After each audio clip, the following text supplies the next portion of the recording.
నమస్తే, నేను మీ journalist Siddhu. So వక్ఫ్ గురించి తాజా అప్డేట్ ఏంటి అనేసి చాలామంది అడుగుతున్నారు. అయితే వాళ్ళ గురించి మాట్లాడడానికి బజరంగ్ దళ్ నుంచి మనతో పాటు శివరాములు అన్న ఉన్నారు. అన్న, వక్ఫ్ని ఆల్రెడీ ప్రవేశపెట్టేసిండ్రు, అసలు ఇది వక్ఫ్ని ఆమోదిస్తుందా లేదా అనేసి చాలామంది అనుకున్నారు. అలాంటిది బీజేపీ దాన్ని ప్రవేశపెట్టింది.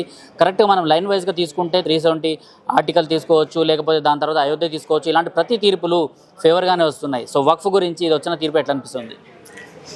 ఏత పార్లమెంట్లో నిన్న వక్ఫ్ బోర్డు సవరణ బిల్లు ప్రవేశపెట్టారో ఆమోదం కావడం జరిగింది. బజరంగ్ దళ్ నుండి కూడా స్వాగతిస్తూ ఉన్నాము. బజరంగ్ దళ్ నుండి డిమాండ్ ఏంటంటే వక్ఫ్ బోర్డు అసలు ఉండనే కూడదు, ఆ పేరుతో ఉండకూడదు. ఇది ఒక బజరంగ్ దళ్ యొక్క డిమాండ్. ఏదైతే వక్ఫ్ బోర్డు అంటే ఏంది, వాళ్ళ ఆగడాలు ఎలా ఉంటాయి? వక్ఫ్ బోర్డు అంటే ఇది ఒక మాఫియా, ఇది ఒక కుట్ర.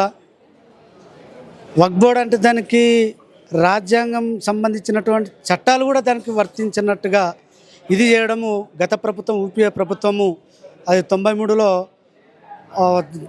వాళ్ళు బిల్లు పెట్టడం జరిగింది. వాళ్ళు ఏదైతే భూమి ఇది మాది, వక్ఫ్ బోర్డు కిందట ఇది మాది అంటే చాలు, అది పార్లమెంట్ కావచ్చు, అసెంబ్లీ కావచ్చు, దేవాలయం కావచ్చు, మన ఇల్లు కావచ్చు. ఇప్పటికే వేములవాడ దేవస్థానానికి కూడా ఓ నోటీసు పంపించాడు వక్ఫ్ బోర్డు సంబంధించింది.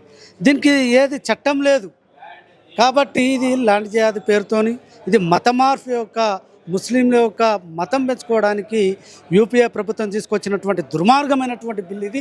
దీన్ని పూర్తిగా తీసేయాలని కూడా బజరంగ్ దళ్ హైదరాబాద్ వక్ఫ్ బోర్డు గురించి చాలా రోజు వందల కొద్ది వస్తూ ఉన్నాయి. ఈరోజు మెడ్చెల్ ఆ ప్రాంతంలో వెళ్తే, మల్కాజిగిరి ప్రాంతం వెళ్తే 700 ఎకరాల భూమి వక్ఫ్ బోర్డు కింద ఉందని నోటీసులు ఇచ్చారు. కలెక్టర్ ఆఫీసే వక్ఫ్ బోర్డు కిందట ఉందని నోటీసులు ఇచ్చినారు.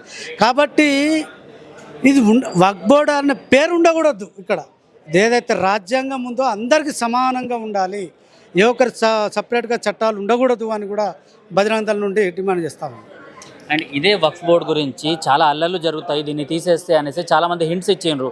స్పెషల్లీ మనం తీసుకుంటే ఇక్కడ అసదుద్దీన్ ఓవైసీ మళ్ళీ 1980స్కి తీసుకెళ్తామనేసి ఒక రకమైన అంటే అల్లర్లను రేకెత్తిస్తామనేసి ఒక స్టేట్మెంట్ ఇచ్చిండు. దానిపైన మీరేమంటారు? అయోధ్యలో బాబ్రీ యొక్క దుర్మార్గుని యొక్క కట్టడం తీసేస్తామంటే ప్రపంచ దేశాలు వచ్చి మన మీద బాంబులు వేస్తామన్నారు. ఏమైంది? హిందువుల సత్యేందో ఆ రోజు ప్రపంచం చూసింది. ఇప్పుడు కూడా ఇది చేస్తే దాడి చేస్తా అంటే మేము గాజులను తొడుకొని కూర్చోలే. బజరంగ్ దళ్ దెబ్బ ఇస్తాం.